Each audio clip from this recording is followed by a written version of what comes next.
Drew here, and I feel like Made for Love, which just aired the first 3 episodes on HBO Max, I feel like it's what would happen if you spliced the DNA from Greg Daniels' Upload and from Palm Springs with Cristin Milioti. It's one part relationship drama and one part, tech story where it's showing a kind of dystopian future where technology has enabled certain people to have, and a lot of people are left without. And I think that it's a little bit telling that I already feel like it's a good thing that the episodes are only 26 minutes, even though I've only had 3 of them. I think if there's one problem this show has, it's that there's a pacing issue. I feel like the second episode was more or less a filler episode, and I think it's a bad thing that they're already having a filler episode in the first 3 episodes. But I understand why it was there. I just felt like it was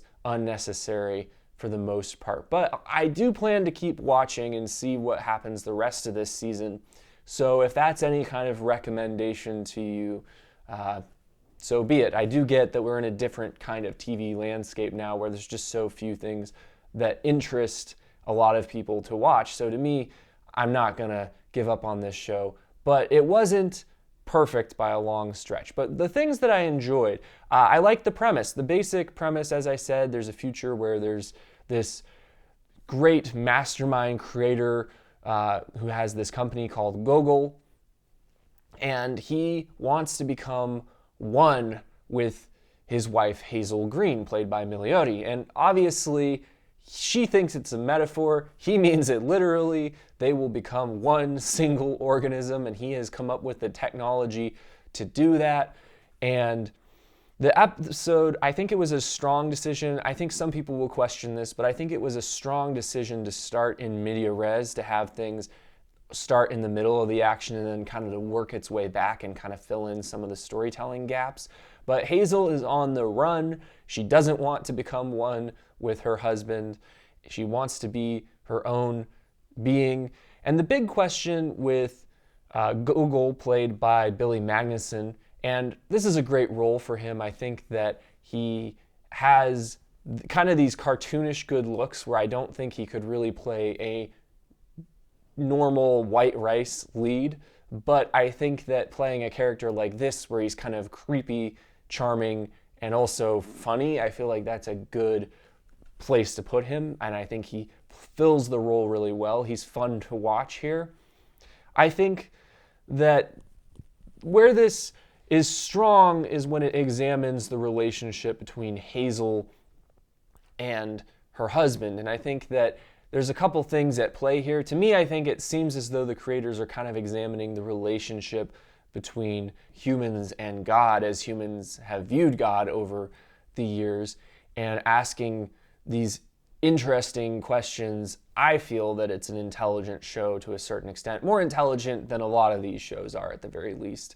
But they are examining, they have this question at one point, is, Gogol a genius creator, or is he a narcissist who can't exist in the real world? Because at the start of this show, Hazel and her husband have not been seen for 10 years because they're living together in this virtual reality that she's grown tired of because there's nothing to smell, and it's just her and him, and they kind of have cloistered themselves from the outside world. And he feels they have everything they could want, but I think she's getting tired of the lack of self-determination, the lack of individuality that she has. And it's interesting how, as I said, I feel like this is exploring the relationship between humanity and God.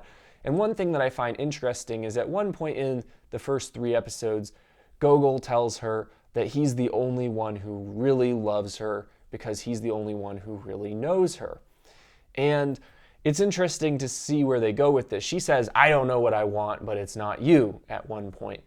And this is a fascinating discussion to me because it's kind of this question of what good is agency if you don't know what you're going to do with it? And the question of whether or not people are better off believing in God, even if he may not be real, and feeling like they have a sense of purpose, feeling like they're loved, or if they're better off, having their own identity. And I think that's what the show is exploring. I could be wrong about this. It's in the early going, and as the show goes on, its themes may become more clear. I think it's also clearly exploring the concept of what marriage is and what relationships are, and how women lose their identity oftentimes, or how any individual hopefully could lose their identity in a marriage when it becomes subsumed to the relationship with their partner. So to me, this is all interesting stuff to explore. If you're looking for a sci-fi show, I recommend you go watch Upload, because that show spent a lot of time developing the world and the concepts and the technology, whereas this is really more fixated on the romantic and the relationship aspects. Not that there's no technological aspects, but it's really, really focused on the relationship and on the sinister portrayal that Billy Magnussen is giving. That's what the focus is. It's not really focused on the world as much as I feel like a lot of sci-fi fans, particularly hard sci-fi fans, would be looking for. So to me, if you're looking for that, maybe don't watch this show. However, I find it enjoyable, if not a little bit poorly paced, and to have just a little bit too much excessive content. I get that this is on HBO Max and that they can do whatever they want, but I question why every show on HBO Max needs to be a hardcore R-rated affair. To me, there's gore and sexuality here that just kind of feel out of place, and I don't really feel were necessary to telling this narrative. I feel like this could have easily been a TV-14 show even, and possibly been all the better for it. It's also just an odd affair. I think that there's a lot of scenes where things happened that, to me, it's just kind of off-putting rather than interesting. Like, I think that they're going for this they're trying to hold your attention with the weirdness of a lot of it, but I think that a lot of it just gets too weird.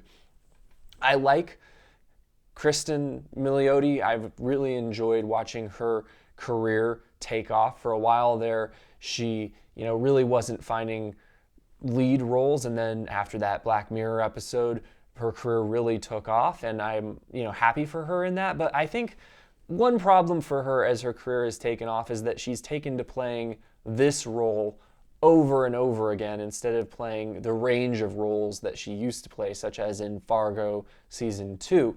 So to me, I feel like she's overplaying her shtick a little bit in this. And, it's similar to Anna Kendrick, where she's playing one note over and over these days. It's a good note. I enjoy watching her, but I feel like if you've seen Palm Springs, if you've seen other stuff with her, it's starting to wear a little thin. I feel like it's like she needs to find ways to grow. And I feel like her performance here might be a little bit too surface level. I feel like she might not be giving enough insight into this character's internal life. I feel like she did a better job in that regard in Palm Springs. I also felt, like I said, the second episode, it spends a lot of time with Ray Romano's character, who plays Hazel's father, and this synthetic partner, aka sex doll, that he has. And to me, this episode felt like a lot of filler. I get why it was there. I think they're trying to show the world outside of the simulation that she's been living in with her husband, and how things are kind of really, really negative. How even though technology is making life kind of perfect for some people, for a lot of people out there, life hasn't really changed all that much. And I think that they're also trying to show the alternative love to what Billy Magnussen's character is offering her. They're trying to show, see, well, what's out here is Ray Romano, who is a really, really flawed father who is an alcoholic, and the relationship with the mother who died of cancer. He wasn't a good husband, to say the least. So they're trying to show the flawed nature of normal human love, and I think that's an interesting thing to explore. I don't know that they're doing the best job of exploring it in this episode. It came off as rather off-putting to me personally. So to me, the pacing was a problem, and I also feel that it was just not really focused enough on the concept in this episode in particular. I felt like it really, really digressed. But it did help to give the decision that Hazel makes at the end of the third episode some weight, because it was unclear what decision she should make when she's offered this decision to go back to being with her husband or to continue on as she has been on the run trying to forge her own identity. I thought that it was the way that they set it up in these 2 episodes, it was kind of unclear what she would decide and what she should decide. So I think that the second episode might have been necessary, but it definitely didn't need to be as long as it was. And I felt like they could have done more meaningful stuff with it than they did. So on the whole, pacing issues aside, I do think that this is an interesting show. Like I said, it's smartly written. The directing is pretty competent. It has all women directors, which is an interesting decision.